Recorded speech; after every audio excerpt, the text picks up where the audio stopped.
संसाराच्या अंगी अवघीच व्यसने, संसाराच्या अंगी अवघीच व्यसने, आम्ही या कीर्तने शुद्ध झालो। आता हे सोबळे झाले त्रिभुवन, विषम धुवोनी सांडियले। ब्रह्मपुरी वास करणे अखंड, ब्रह्मपुरी वास करणे अखंड, न देखिजे तोंड विटाळाचे। आता हे सोबळे झाले त्रिभुवन, विषम धुवोनी सांडियले। तुका म्हणे आम्हा एकांताचा वास, तुका म्हणे आम्हा एकांताचा वास, ब्रह्मी ब्रह्मरस सेवू सदा। आता हे सोबळे झाले त्रिभुवन, विषम धुवोनी सांडियले। योम तत्प्रविश्यं मम वाचमिमां प्रसुप्ता, संजीवयत्यखिल शक्ति धरस्वधाम्ना। अन्यांश हस्तचरण श्रवण त्वकादीन्,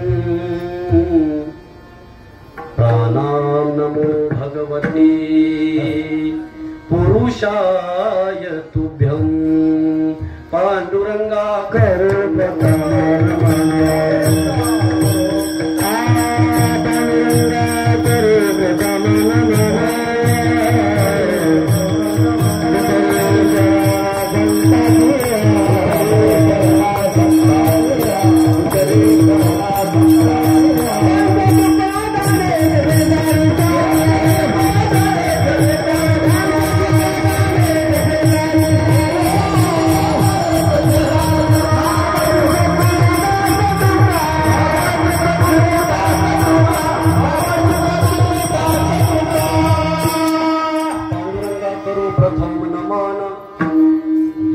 चरणा संताचिया, त्यांच्या कृपादाने कथेचा विस्तारो। बाबाजी सद्गुरु दास तुका, सेवेलागी सेवक झालो, तुमच्या लागलो निज चरणा। अहो स्वामी तुकया देवा, यावरी न करावा अवघेर। नमो सद्गुरु तुकया ज्ञानदीपा, नमो सद्गुरु सच्चिदानंद रूपा। नमो सद्गुरु भक्त कल्याण मूर्ती, नमो सद्गुरु भास्करा पूर्ण कीर्ती। तुकाराम तुकाराम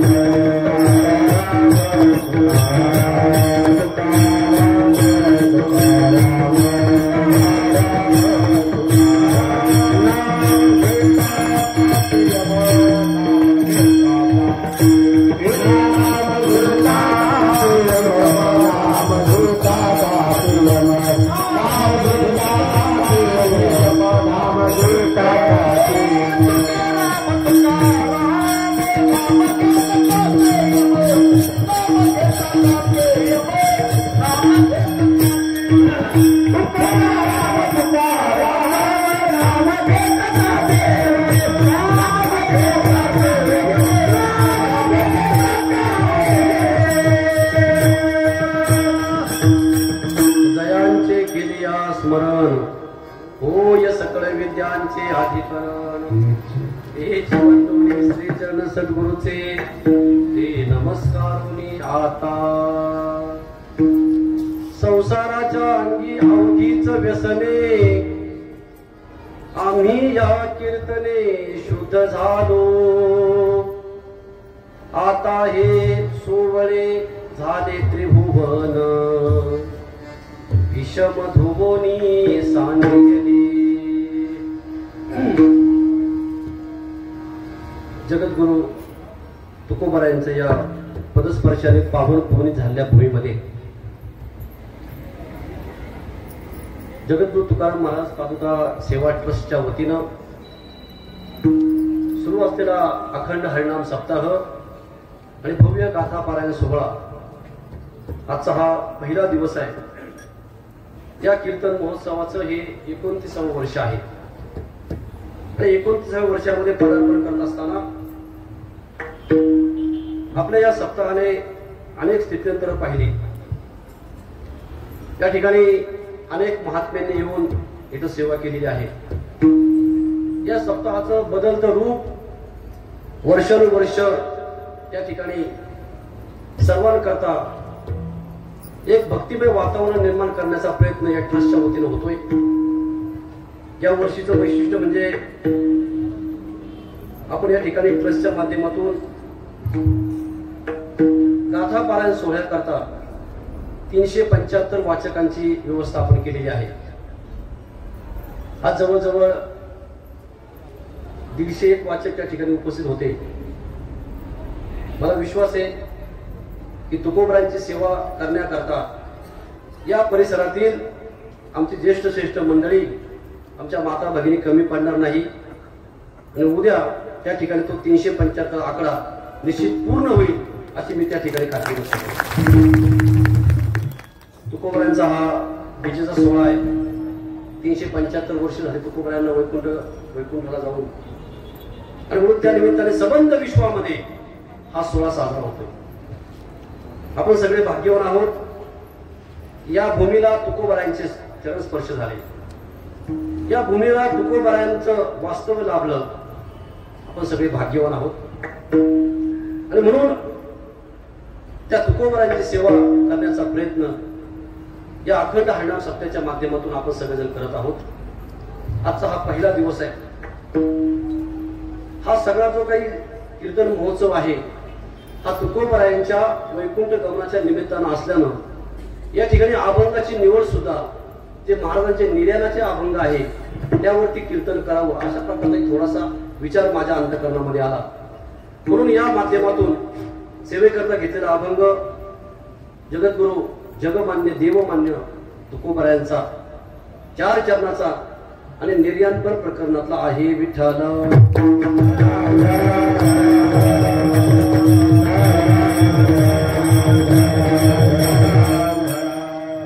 या अभंगामध्ये तुकाराम महाराज 2 गोष्टी आपल्यासमोर मांडतात.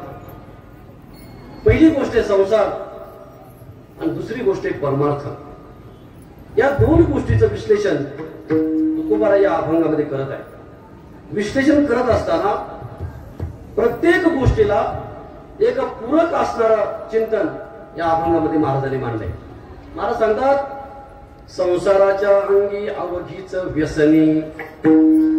पहिलं संसाराचं स्वरूप सांगितलं आणि ते स्वरूप सांगत असताना महाराज सांगतात अहो या संसाराच्या अंगामध्ये किंवा या संसाराच्या मूळता स्वरूपामध्ये अनेक प्रकारची व्यसन म्हणजे दुःख आहे.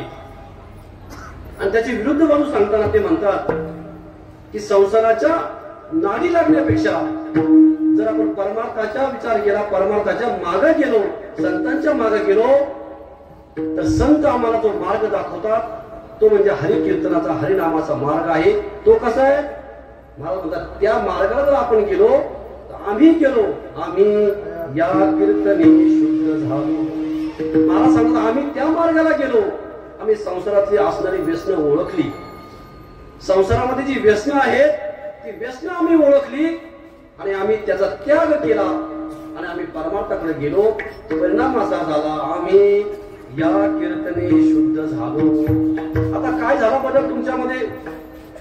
तुम्ही जर परमार्थाच्या मार्गाला गेले, तुम्ही शुद्ध झालात. आणखी काय बदल झाला? आता हे सोवळे झाले त्रिभुवन. या संपूर्ण त्रिभुवनामध्ये एक प्रकारचा आनंद, एक प्रकारचा सुखाचा असा विचार त्या ठिकाणी या निमित्ताने प्राप्त झाला. आता हे सोवळे. सोवळे म्हणजे शुद्ध, पवित्र. हे त्रिभुवन जे आहे ते हरिनामाच्या नामस्मरणानं त्या गजरानं त्या ठिकाणी पवित्र झालं, शुद्ध झालं.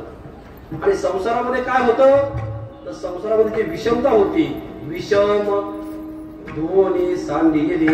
या कीर्तनाच्या माध्यमातून, या हरिनामाच्या माध्यमातून संसारामध्ये असणारी विषमता त्या ठिकाणी धुवून गेली. पुढे महाराज सांगतात त्याचा परिणाम काय होतोय? ब्रह्मपुरी वास करणे अखंड. ब्रह्मपूर म्हणजे काय? ज्या ठिकाणी कायम सुख आहे, आनंद आहे, शांती आहे, समाधान आहे, अशा ठिकाणी आमचा वास आहे. आम्ही त्या ठिकाणी कायम राहतो. आणि त्याचा परिणाम असा झाला की त्या ब्रह्मपुरामध्ये महाराज न देखीजे तोंड विटाळाचे, विटाळाचं दुःखाचं तोंड त्या ठिकाणी त्या ब्रह्मपुरीमध्ये आम्हाला पाहायला मिळत नाही. शेवटी तुकाराम महाराज सांगतात संसाराचा त्याग केला, परमार्थाचा अंगीकार केला. आता असं वाटतंय तुका म्हणे आम्हा एकांताचा वास. आता आम्ही काय करतोय तर आम्ही एकांतामध्ये त्या ठिकाणी राहण्याचा प्रयत्न करतोय. का? कारण एकांतामध्ये आम्हाला काय मिळालं तर मिळाला जो ब्रह्मरस आहे तो एकांतामध्ये मिळाला, हरिनामात मिळाला, कीर्तनात मिळाला. आता आम्ही काय करू? त्या एकांतामध्ये राहून तुका म्हणे आम्हा एकांताचा वास ब्रह्मी ब्रह्मरस शिव सदा. तो जो ब्रह्मरस आहे तो त्या ठिकाणी आम्ही सेवन करू. आता हे सोवळे झाले त्रिभुवन विषम धोने सांडिले विठ्ठला.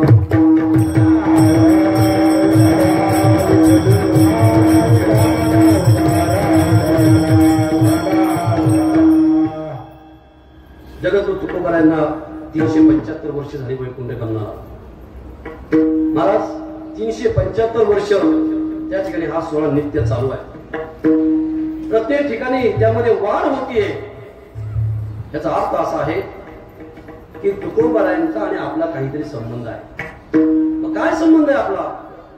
महाराज या संतांनी काय केलं? या संतांनी तुमच्या आमच्या जीवनामध्ये एक असणारा सुखाचा विचार तुम्हाला आम्हाला दिला. आपण सगळे या ठिकाणी कीर्तन आलोय. इथं बसलेल्यापैकी प्रत्येकाला सुखाची, शांतीची, समाधानाची अपेक्षा आहे. असा कोण आहे तर हात वरती करा की महाराज मला सुख नको दुःख पाहिजे. कोण आहे का? एकही हात वरती येणार नाही. पण कोणाकोणाला सुख पाहिजे असं म्हटल्यानंतर मात्र सगळे हात वर करतील.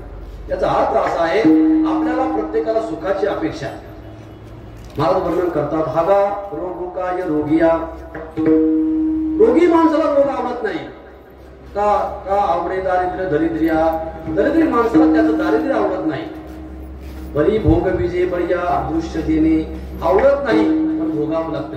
का भोगावं लागतं? तर आपण जिथं जन्माला आलोय, आपण या मृत्यू लोकांमध्ये ज्या ठिकाणी आहोत तो संसार, त्या संसारामध्येच त्या ठिकाणी त्या संसाराचं स्वरूप आमच्या संतांनी आपल्या समोर मांडलं. ज्यावेळेस संतांनी या संसाराचा विचार केला, या संसाराचं चिंतन केलं, या संसाराचं अवलोकन केलं, त्यावेळेस संतांनी या संसाराला त्या ठिकाणी दुःखमय असं समजलं. माऊली ज्ञानोबा वर्णन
महाराज सांगतात सुखाचा विचार नाही कुठे.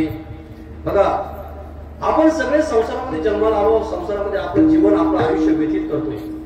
वास्तविक भगवान परमात्म्याने नरदेहाची निर्मिती ही सुखाच्या प्राप्तीकरता केली. या विश्वामध्ये सगळ्यात शेवटी माणसाचा देह तयार झाला. आपल्या आधी 83,99,999 देह आपल्या आधी आहे. आणि सगळ्यात शेवटी माणसाचा देह निर्माण झाला. का देह निर्माण झाला शेवटी? त्याचं कारण असं आहे की याच्या आधीचे जे काही देह आहेत, जे जीव आहेत, जे प्राणी आहेत, त्यांना त्या ठिकाणी या सुखाच्या प्राप्तीचा विचार त्यांच्याकडे नाही. आणि कहे ज्ञान नाही तेथे पशु काय पाप पुण्य जाणतील. या असणाऱ्या सगळ्या माणूस म्हणून आधीच्या सगळ्या असणाऱ्या जीव प्राण्यांना त्या ठिकाणी हे ज्ञान नाही. मग भगवान परमात्म्याने हे विश्व निर्माण केलं. या निर्मिती मागे भगवान परमात्म्याचा संकल्प असा होता की या विश्वामध्ये जन्माला आलेल्या प्रत्येक जीवाला त्या ठिकाणी सुख मिळालं पाहिजे, शांती मिळाली पाहिजे, समाधान मिळालं पाहिजे, आनंद मिळाला पाहिजे. पण यांच्याकडे ते काही शक्य होईना. मग शेवटी भगवान परमात्म्याने पंच ज्ञानेंद्रिय, पंच कर्मेंद्रिय, मन, बुद्धी, अहंकार, चित्त असा माणसाचा एक परिपूर्ण देह तयार केला. या देहाची वैशिष्ट्य काय आहे का? पहिलं वैशिष्ट्य मुख्य महत्वाचं आहे की या जगातले सगळे जीव माणूस जर सोडला तर सगळे जीव त्या ठिकाणी आडवे आहेत. एकटा हा पठ्ठ्यात उभा आहे. एकटा माणूसच बघा तो उभा, बाकी सगळे जीव आडवे आहेत. आणखी काय दिलं तर भगवान परमात्म्याने आपल्याला इंद्रिय दिली. मला सांगतो ही सगळी इंद्रिय भगवान परमात्म्याने आम्हाला दिली. इंद्रिय हात पाय कान, हात पाय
जेने तो जोडसे संसार. नारायण. संसार करता नाही तर देवाला जोडता यावं याकरता सगळी इंद्रिय दिली. बघा भगवान परमात्म्याने आम्हाला काहीच कमी केलं नाही. त्याची अपेक्षा आहे आपल्याकडून की आपण त्याची भक्ती, आपण त्याची सेवा, आपण त्याचं भजन केलं पाहिजे. या भजनाकरता भगवान परमात्म्याने आम्हाला देह दिला. देवे दिला देह भगवान परमात्म्याने भजनाकरता देह दिला. मग ते भजन तुमच्या आमच्याकडून घडत आहे का नाही याचा विचार संतांनी केला. ज्यावेळेस संतांनी तुमचं आमचं अवलोकन केलं त्यावेळेस संतांनी पाहिलं की यांना ज्यांच्याकरता हा देह दिलाय ही लोक ती गोष्ट सोडून सगळं करतात आणि भजन सोडून सगळं म्हणजे संसार आहे. तुकोबरांनी जाणलं. आज तुकोबरा तुमच्या आमच्या सारखेच आपल्या जवळ इथं देहूमध्ये त्यांचा जन्म झाला. लहानपणी तुमच्या आमच्या सारखेच ते खेळले, लग्न झालं, त्यांना मुलं झाली, सगळा प्रपंच संसार सगळा व्यवहार धंदा त्यांनी केला. इथून जाताना महाराज मिरच्यांचा व्यापार करता करता इथं थांबायचे. सगळं तुमच्या आमच्या सारखं त्यांनी काम धंदा व्यवसाय सगळं काही केलं. मग ज्यावेळेस त्यांनी या संसाराचं चिंतन केलं, संसाराकडे पाहिलं, त्यावेळेस त्यांना जाणवलं की बाबा हा संसार दिसताना कसा आहे, हा संसार दिसताना मात्र चांगला आहे, पण त्या संसारामध्ये आज जे जे त्या संसारामध्ये आपलं ज्यांनी ज्यांनी आयुष्य व्यतीत केलं महाराज त्यांचं आयुष्य त्या ठिकाणी संपून गेलं. त्यांचं नाव त्या ठिकाणी शिल्लक राहिलं नाही. महाराजांनी विचार केला, पूर्व असणारा त्यांच्या मागच्या असणाऱ्या संतांचा विचार केला, चिंतन केलं आणि मग महाराजांनी निर्णय दिला, बाबांनो तो संसार तुम्ही आम्ही बघतोय तो संसार कसा आहे, अभंगाचा संसाराच्या अंगे संसाराच्या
संसाराच्या अंगी आवडीच व्यसनी चिंतन केलं संसाराचं.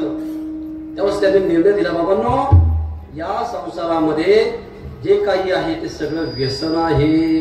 आता व्यसन कशाला म्हणतात? व्यसन त्याला म्हणतात की सुरुवातीला फार मजा वाटते ती गोष्ट करायला, पण नंतर मात्र त्याच गोष्टीने आपला घात होतो, त्याला व्यसन म्हणतात.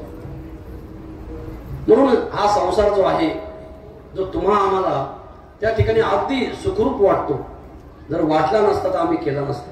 पण सांगू का महाराज, या संसारामध्ये सुख नाही, फक्त सुखाची आशा आहे. आणि म्हणून महाराज सांगतात सर्व सुखाची आशा जन्मले गेला, सर्व सुखाची आशा जन्मले गेला, भक्ती आपल्या नाही केला, भक्ती आपल्या नाही केला,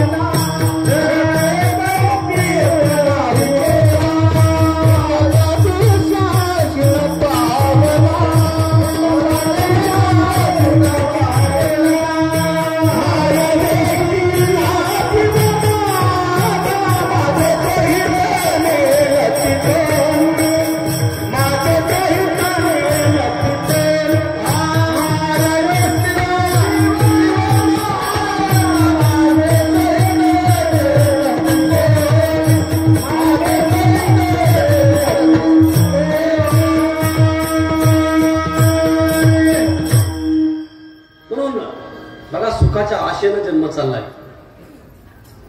एका गाढवाचं उदाहरण मी कायम सांगतो. ते गाढव एका असणाऱ्या कापडाच्या व्यापाऱ्याकडे आहे. रोज कापडाचा ते व्यापारी त्याच्यावरती बोचकं टाकायचा आणि गावागाव व्यापार करायचा. गाढव विचार करत की मी एवढं कष्ट करतोय आणि मला हा माझा मालक साधं चांगलं खायला देत नाही. त्याने विचार केला आज चालायचं नाही. घोडा तो त्या ठिकाणी बसला. काही केलं उठेना, काय करायचं, अनेक प्रयत्न केले पण उठेना. मालक हुशार होता. काय केलं त्याने, हिरवीगार गवताची पेंडी आणली, एका काठीला बांधून त्याच्या डोळ्यासमोर धरली. ती पेंडी पाहिलं, उठणार नाही म्हणलेलं घोडं उठलं. कशा करता? पेंडीच्या आशेनं उठलं. जसं उठलं तसं लगेच या मालकानं ते बोचकं त्याच्या पाठीवरती मारलं. बघा, उठणार नाही म्हटलं होतं, ते घोडं उठलं, त्याच्यावरती बोचकं मारलं. मालक त्याच्यावरती बसला आणि समोर काठीला लावलेली पेंडी डोळ्यासमोर धरली. पेंडी समोर दिसतीये. आता पेंडी समोर दिसतीये, पेंडी करता उठलंय. पेंडी खाल्ली पाहिजे का नाही? मग पेंडी खाण्याकरता पुढे गेलं पाहिजे. 2 पावलं पुढे टाकली तशी पेंडी 2 पावलं पुढे सरकली, कारण काठी लावली होती. त्या पेंडीच्या आशेनं संपूर्ण दिवसभराचा प्रवास झाला, त्या असणाऱ्या मालकाचा कपड्याचा सगळा स्टॉक संपला, सुखाच्या आशेनं त्या ठिकाणी त्याचा प्रवास केला. हे सांगतो तुम्ही गोष्ट त्या घोड्याची नाही महाराज, गोष्ट तुमची आमची सर्वांची हीच गोष्ट आहे. आपण आज बरं होईल म्हणून आजचा दिवस गेला, आता उद्या काहीतरी बरं होईल म्हणून उद्या परत उठून आपण त्याच तयार लागतो. कशाच्या? सुखाच्या शोधाकरता, सुखाच्या आशेनं आपण पुनर्जन्म करतोय. महाराजांनी ओळखलं की या प्रपंचामध्ये सुख मात्र नाही, या प्रपंचामध्ये संसारामध्ये सुख नाही, इथं सगळं दुःखरूप आहे. या प्रपंचाचं स्वरूप कसं आहे तर ते दुःखरूप आहे. आणि म्हणून त्या ठिकाणी महाराजांनी या पहिल्या अभंगाच्या पहिल्या चरणाच्या उत्तरामध्ये सांगितलं, आम्ही या कीर्तने शुद्ध झालो.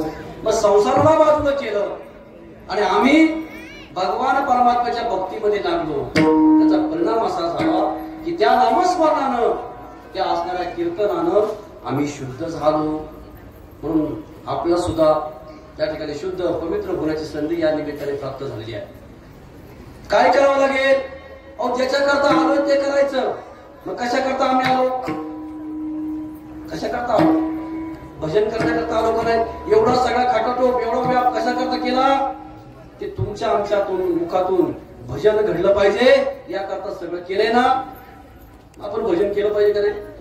तर सगळ्यांनी हात वरती करा, वरती हात करा एक साथ, आणि त्या भगवान परमात्म्याचं स्मरण करा ज्याने आम्हाला हा देह दिला, इतका सुंदर देह दिला. भगवान परमात्म्याचं आठवण करा, त्याचे उपकार माना की आम्हाला त्या ठिकाणी इथं तुकोबारांची सेवा करण्याची संधी प्राप्त झाली. नाही तर कोरोनामध्ये जे गेले ते गेलेच काय? आपण वाचलो का नाही? कशा करता वाचलो? भजना करता वाचलोय.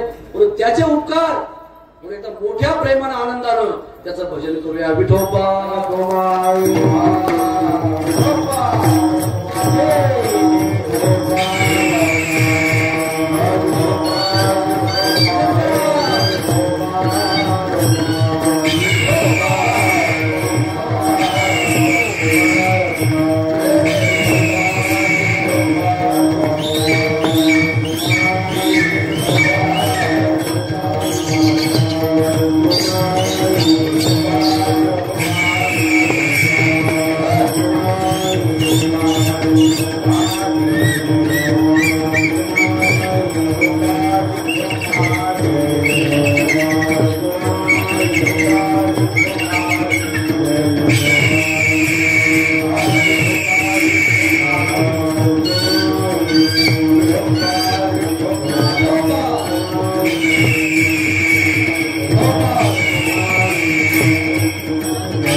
संसाराच्या अंगी अवघीच व्यसनी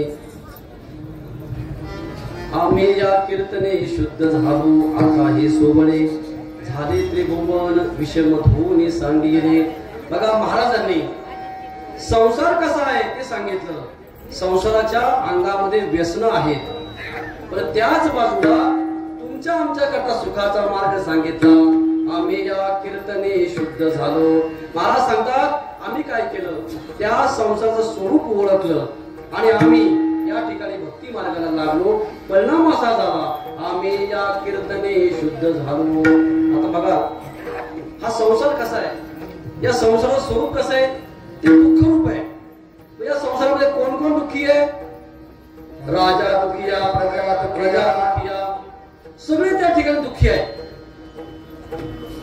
एक गोष्ट सांगतो ऐका. बिरबल राजा, अकबर राजा आणि बिरबल, तो अकबर राजा थोडा लहरी आहे, त्याला कुठलीही शंका विचारायची, काही प्रश्न विचारायचा, पण त्याचं नशीब असं की त्याच्या पदरी बिरबल सारखा एक हुशार असणार त्याचा जो सेवक होता तो होता. मला काय सांगायचंय, सगळे संसारामध्ये दुःखी आहे याकरता.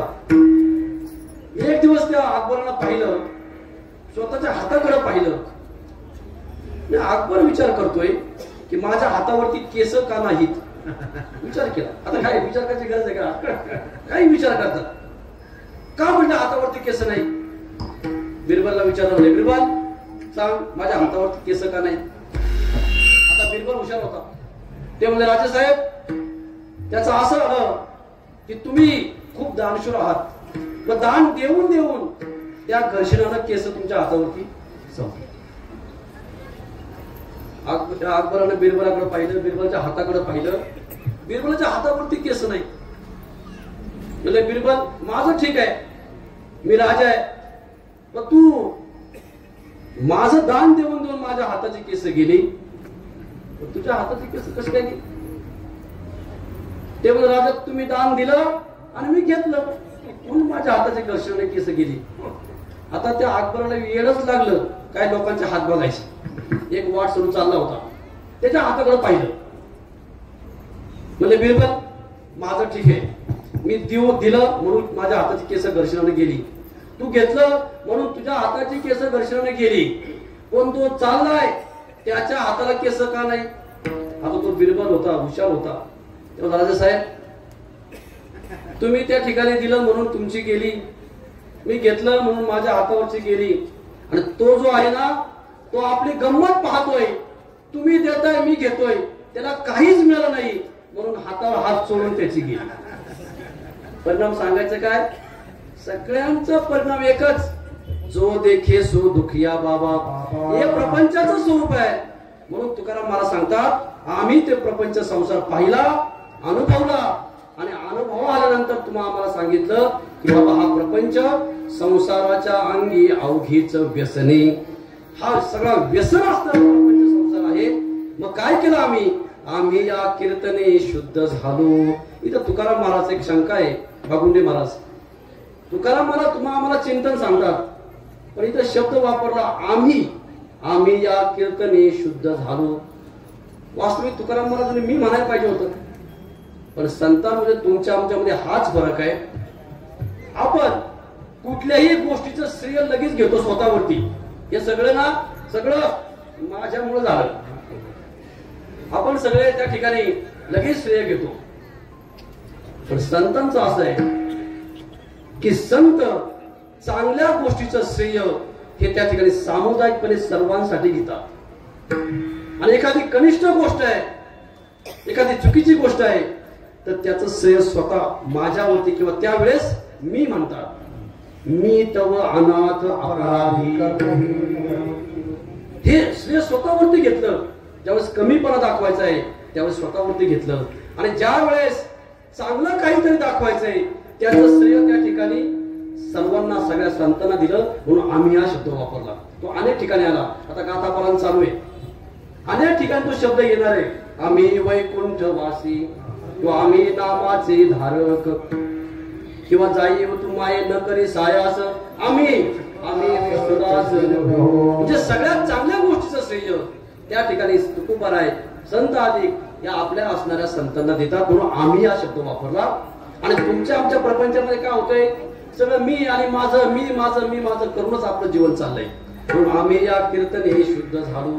आता काय झालं तर महाराज सांगतात, या सगळ्या त्रिभुवनामध्ये त्या कीर्तनाच्या असणाऱ्या गजरानं सगळं त्रिभुवन पवित्र झालं, शुद्ध झालं. आता हे सोहळा झाला त्रिभुवन,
त्रिभुवन ही भूमिका परमार्थामध्ये आहे की आता संपूर्ण जे त्रिभुवन आहे ते आमच्यासाठी कसं झालंय, शुद्ध आणि पवित्र झालंय.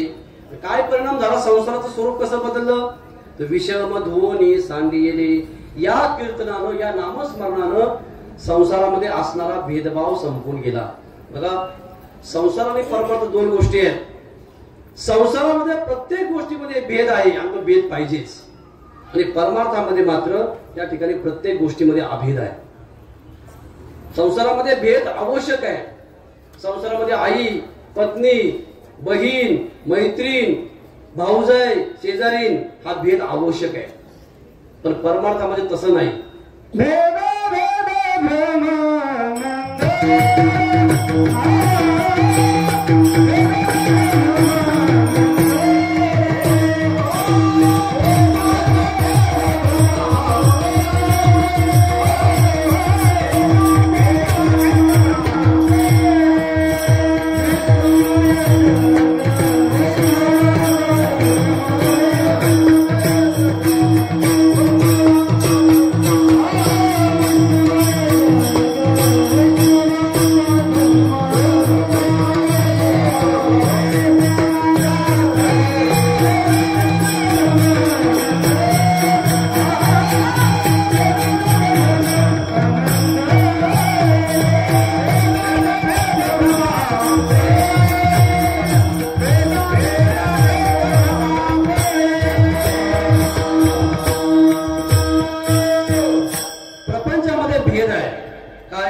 माझं घर, तुमचं घर, हे गाव, ते गाव, हा प्रपंचाचा संसाराचा भेद आवश्यक आहे.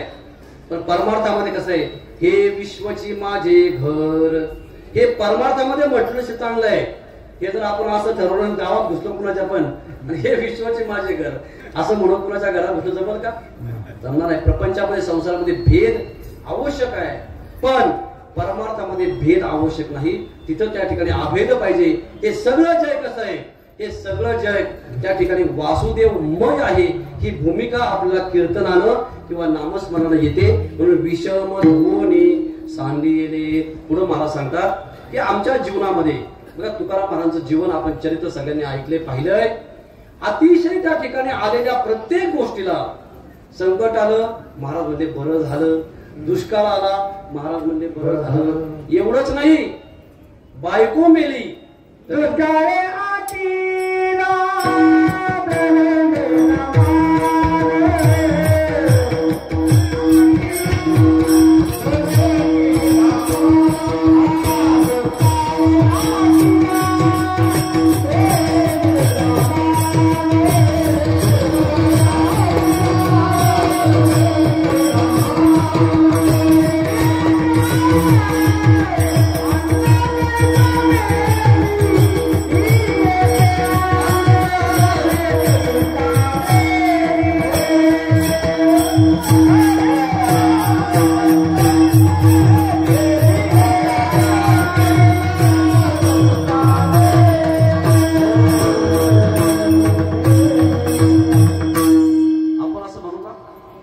बरे झाले देवा निघाले दिवाळे. प्रपंचामध्ये एखादा आघात झाला तर आम्ही सहन करत नाही. महाराजांनी किती सहन केलं. बघाची दुपारी विषय झाला सहज की चांगल्या माणसाला फार त्रास असतो. हो, फार त्रास असतो. संताधिकांना त्रास झाला, त्यांनी सहन केला, म्हणून तर त्यांचे सत्य होतात. आम्हाला पण सहन करायला शिकलं पाहिजे. ज्या दगडानं सहन केलं त्या दगडाची मूर्ती होते, आणि ज्याने सहन केलं नाही तो का म्हणता की काय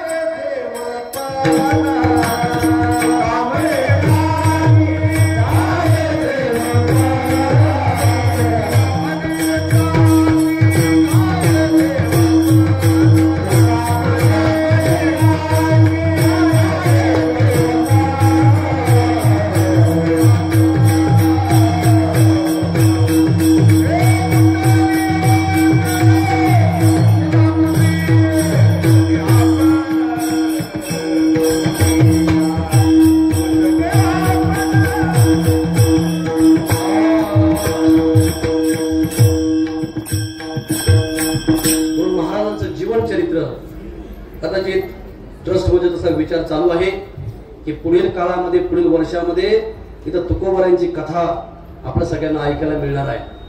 नवीन नवीन त्या ठिकाणी विचार, नवीन नवीन तुमच्या आमच्या करता प्रयोग करणारा असणारी ही सगळी समिती आहे. म्हणून महाराज सांगतात की या प्रपंचामध्ये भेद आहे आणि परमार्थामध्ये अभेद आहे. तुकोबारांचं जीवन चरित्र आपल्याला मी सांगत होतो की महाराजांनी त्या ठिकाणी इथपर्यंत पोहोचले, कुठपर्यंत की आज भगवान परमात्म्याने त्यांना न्यायला यावं इथपर्यंत महाराज पोहोचले. काय त्यांच्या जीवनामध्ये त्यांनी चिंतन केलं असेल ते चिंतन या अभंगामध्ये महाराज सांगतात. संसाराच्या अंगी अवघीच व्यसनी, संसार ओळखला आणि परमार्थामध्ये त्या ठिकाणी प्रविष्ट झाले. खूप आनंद झाला. आता हे सोहळे झाले त्रिभुवन. संसारातलं विषमत्व त्या ठिकाणी संपून गेलं. हा माझा तो माझा नाही, तो वेगळा तो परका, हा भेद संसारात संपून गेला. विषम धुवनी सांडी गेले. पुढं परिणाम असा झाला ब्रह्मपुरी वास करणे अखंड. ज्यावेळेस या भूमिकेवरती महात्मा जातो, संसाराचं रूप ओळखतो, परमार्थामध्ये कीर्तनामध्ये नामस्मरणामध्ये त्या ठिकाणी स्वतःला रत करतो, त्यावेळेस त्याला अवघं जग कसं दिसतं. मला सांगतात ब्रह्मपुरी वास करणे अखंड. ब्रह्मपुरी म्हणजे ज्या ठिकाणी नित्य सुख आहे, समाधान आहे, शांती आनंद आहे, त्याला ब्रह्मपुरी म्हटलं जातं. संसारात नित्य सुख नाही, सुखाचा भास आहे. सुख पाहता जवा पाडे. हे सगळं संतांनी ओळखलं आणि निर्णय सांगितला की बाबा तुम्ही काय करा, तर तुम्ही त्या ठिकाणी कीर्तनामध्ये नामस्मरणामध्ये रत व्हा. ब्रह्मपुरी वास करणे अखंड. आणि एकदा का त्या स्थितीवरती आपण गेलो तर मला सांगतात न देखी जे तोंड विटाळाचे. त्या ठिकाणी कुठल्याही प्रकारचं दुःख, विटाळ म्हणजे काय दुःख, त्रास, चिंता, भय हे त्या ठिकाणी राहत नाही. तुकोबरांचं जीवन पहा. संसारही तुकोबर आहे आणि त्या ठिकाणी परमार्थिक साधक असताना तुकोबर आहे. त्यावेळेस ते स्वतः सांगतात संसारामध्ये भीती वाटली असेल, पण आता आम्हा हरीच्या दासा काही भय नाही त्रैलोकी. कोणालाही न घाबरण्याची ताकद निर्माण झाली. कशाने झाली तर ती कीर्तनानं झाली. कारण ज्याचं कीर्तन आम्ही करतोय तो कसा आहे, तो या जगाचा चालक मालक आहे, भगवान परमात्मा आहे, त्याच्या शक्तीनं सगळं चालतंय. महाराजांनी आम्हाला विश्वास दिला, तुम्ही काळजी करू नका, तुम्ही त्याचं भजन करा. मागे पुढे उभा राही संभाळीत आली या घात निवारया. ब्रह्मपुरी वास करणे अखंड. न देखी जे तोंड विटाळाचे. त्या ठिकाणी त्या परिस्थितीवरती पोहोचल्यानंतर कुठल्याही प्रकारचं दुःख, चिंता, भय, त्रास त्या ठिकाणी काही नाही. सर्वत्र आनंद, अवघी आनंदाची सृष्टी झाली. ही भूमिका प्राप्त झाल्यानंतर शेवटी महाराज म्हटले आम्हाला जेव्हा आम्ही या भूमिकेवरती पोहोचलो म्हणून आम्हाला काय करावं वाटलं. त्या ठिकाणी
एक शंका अशी आहे की या संतांचा अवतार जगाच्या कल्याणाकरता झाला. आणि संत मात्र म्हणतात आम्हाला एकांताचा वास पाहिजे. महाराज जर तुम्ही जगाच्या कल्याणाकरता अवतार झालात तर तुम्हाला जगामध्ये उतरून त्या ठिकाणी यांच्या समस्या सोडवल्या पाहिजे अशी माझी शंका आहे. त्याच्यावरती तुकाराम महाराजांचं चिंतन असं आहे. महाराज सांगतात आम्ही एकांतामध्ये गेलो, भगवान परमात्म्याची भक्ती प्राप्त करून घेतली आणि तुमच्या आमच्या करता अभंग बनवले. एका घरामध्ये आई आहे, त्या आईचं बारकं मूल आहे. आईचा स्वयंपाक चालू आहे आणि ते मूल सारखं त्या किचन मध्ये येतंय, हे उचल ते उचल ते उचल ते उचल. आईनं विचार केला की हा मला करून देणार नाही, म्हणून काय केलं, त्याला 2 रुपये दिले, म्हणजे जा दुकानातून काहीतरी खाऊ घेऊन ये. दुकानात खाऊ आणेपर्यंत तिने स्वयंपाक तयार केला, जेवण तयार केलं आणि मग सगळ्यांना आवाज दिला या जेवायला. त्या आईला त्या मुलापासून जो एकांत मिळाला त्या एकांतामध्ये तिने जेवण तयार केलं आणि असणाऱ्या प्रत्येक कुटुंबाला तिने खायला घातलं. आमच्या संतांनी पण एकांतामध्ये घातले. तुकाराम महाराज भंडारा डोंगरावर जायचे, भामचुना डोंगरावर जायचे, घोरडा डोंगरावर जायचे. कशा करता जायचे की त्या ठिकाणी एकांतामध्ये भगवान परमात्म्याचं भजन केलं आणि तुमच्या आमच्या करता पंचम वेद असणारी गाथा निर्माण केली. विठ्ठल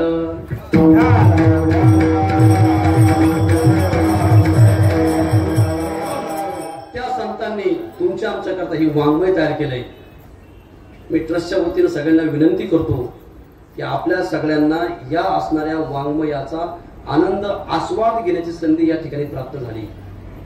375 वर्ष झालीत महाराजांच्या वैकुंठ गमनाला आणि त्या निमित्तानं इथं भव्य गाथा पारायण सोहळा आपण करतोय. आपल्या परिसरातील सगळ्यांना विनंती आव्हान आहे, तुकाराम महाराजांकरता ज्यांनी आपल्याकरता एवढं जीवन व्यतीत केलं, जाळून संसार बैसलो अंगणी तुमच्या आमच्या करता केलंय.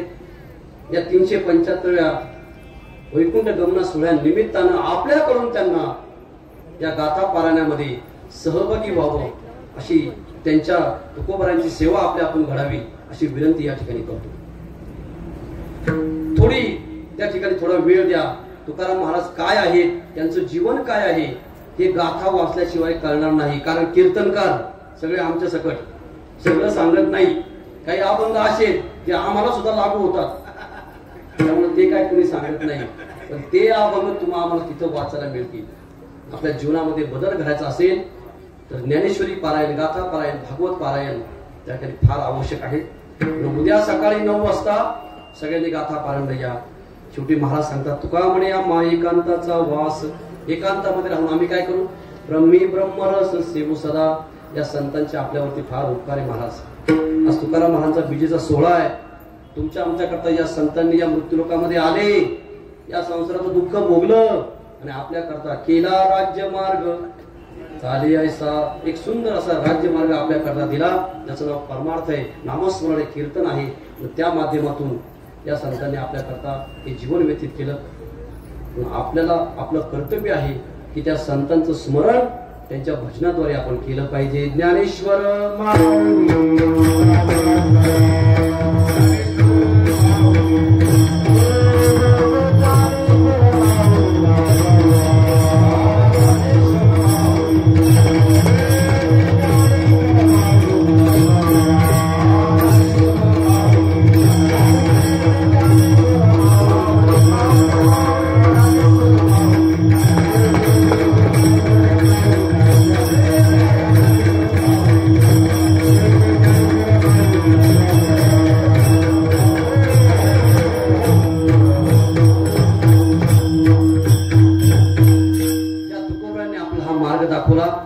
मोठ्या प्रेमानं आनंदाने तुकोबारांचं एकदा भजन करूया. मग अशी लाईट गेली ना, खरंच आपलं भाग्य. लाईट गेली म्हणून आपल्या महाराजांचं भजन करायला मिळालं. त्या ठिकाणी पुन्हा एकदा फक्त 2 मिनिटं तुकोबारांचं आपण भजन करूया.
आता हे सोहळे झाले तरी भुवन विषम धुवून सांडिले.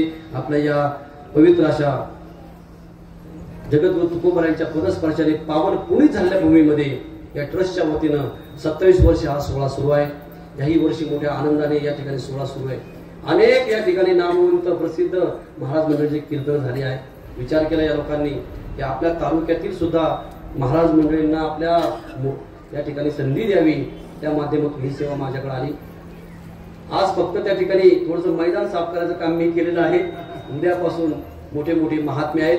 रोज आपण या ठिकाणी श्रवणाला यायचंय, या कीर्तन श्रवणाचा आनंद घ्यायचा आहे. पुनश्च एकदा सर्वांनी गाथा पाळण्याकरता उद्या बसण्याचा प्रयत्न करा. या ठिकाणी ज्यांनी मला ही सेवा दिली या सगळ्या ट्रस्टच्या असणाऱ्या सगळ्या मंडळींचं मी ऋण व्यक्त करतो. ज्या ज्या लोकांनी माझी सेवा व्हावी म्हणून प्रयत्न केले त्यांचं विशेषत्वाने प्रयत्न त्या ठिकाणी मी आभार व्यक्त करतो. आपण सगळ्यांनी आपल्या तालुक्यातला तुमचाच घरातला मुलगा आहे असं म्हणून माझे वेडे वाकडे बोल आपण सगळ्यांनी शांतपणे ऐकून घेतले म्हणून आपलंही ऋण व्यक्त करतो. ज्या महाराज मंडळींनी या ठिकाणी मला कीर्तन सेवेकरता साथ दिली त्यांचं सगळ्यांचं ऋण व्यक्त करतो आणि या ठिकाणी माझ्या असणाऱ्या कीर्तन सेवेला पूर्ण विराम देतो. जय विठ्ठल.